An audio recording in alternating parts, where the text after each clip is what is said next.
വീണ്ടും വാർത്തകളിലേക്ക്. ജില്ലയിലെ കയ്യേറ്റങ്ങൾക്കെതിരെ കർശന നടപടിയുമായി ജില്ലാ ഭരണകൂടം. ഇലക്ഷന്റെ മറവിലടക്കം ഹൈറേഞ്ച് മേഖലയിൽ കയ്യേറ്റം വർദ്ധിച്ചു വരുന്ന സാഹചര്യത്തിലാണ് കർശന നടപടികളുമായി റവന്യൂ വകുപ്പ് മുന്നോട്ട് പോകുന്നത്.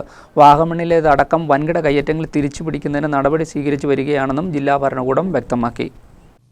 ഇടുക്കി ജില്ലയിലെ റവന്യൂ ഭൂമിയിൽ ഇലക്ഷന്റെയും കോവിഡിന്റെയും മറവിൽ വൻതോതിൽ കയ്യേറ്റങ്ങൾ വ്യാപകമായതായി ജില്ലാ ഭരണകൂടം കണ്ടെത്തി. ഇലക്ഷൻ തിരക്കുകളിൽ ഉദ്യോഗസ്ഥർ മാറിയതോടെ ഇത് മുതലെടുത്ത് പുതിയ കയ്യേറ്റങ്ങൾ നിരവധിയിടങ്ങളിൽ അരങ്ങേറിയെന്നാണ് ജില്ലാ ഭരണകൂടം വിലയിരുത്തുന്നത്.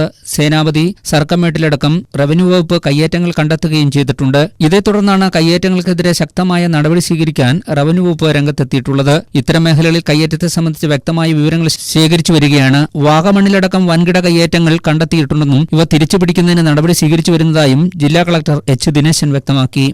നമ്മളിപ്പോൾ ഈ കഴിഞ്ഞ ഞായറാഴ്ച തന്നെ നമുക്കൊരു 100 ഏക്കർ 2 ദിക്കിലായിട്ട് 100 ഏക്കർ സ്ഥലം നമ്മൾ കയ്യേറ്റം ഒഴിപ്പിച്ചിരുന്നത്. അത് എല്ലാ നടപടിക്രമങ്ങളും പാലിച്ചുകൊണ്ട് തന്നെയാണ് ആ വ്യക്തികളെ മുഴുവൻ കേട്ട് 2 പ്രാവശ്യം അവരുടെ മുന്നേ വെച്ച് സർവേ നടത്തി ഒക്കെയാണ് നമുക്ക് എല്ലാ നടപടിയും പൂർത്തിയാക്കിയിട്ടാണ്. ഇപ്പോൾ കയ്യേറ്റം നമുക്ക് പെട്ടെന്ന് പോയിട്ട് ഒഴിപ്പിച്ചെടുക്കുന്നതല്ല, ആ നടപടി പൂർത്തിയാക്കിയില്ലെങ്കിൽ അതിൽ കോടതി പോകുന്ന കേസുകളാണ്.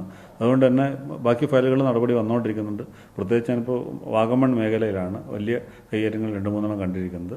അതിൻ്റെ നടപടി നടന്നുകൊണ്ടിരിക്കുകയാണ്. എത്രയും പെട്ടെന്നുണ്ടാവും. മുൻകാലങ്ങളിൽ നിന്നും വ്യത്യസ്തമായി കൈവശ അവകാശം ഉന്നയിക്കുന്ന വ്യക്തികളുടേതടക്കം സാന്നിധ്യത്തിലാണ് സർവേ നടത്തി സ്ഥലം ഏറ്റെടുക്കുന്നത്. റവന്യൂ വകുപ്പ് ഏറ്റെടുത്തതിനു ശേഷവും കയ്യേറ്റക്കാർ കോടതിയെ തെറ്റിദ്ധരിപ്പിച്ച് സ്റ്റേ ഓർഡർ അടക്കം വാങ്ങുന്ന സാഹചര്യം ഉള്ളതിനാലാണ് എല്ലാ പഴുതുകളും അടച്ച് സർക്കാർ ഭൂമി തിരിച്ചുപിടിക്കുന്ന നടപടിയിലേക്ക് റവന്യൂ വകുപ്പ് നീങ്ങുന്നത്. News desk, media net.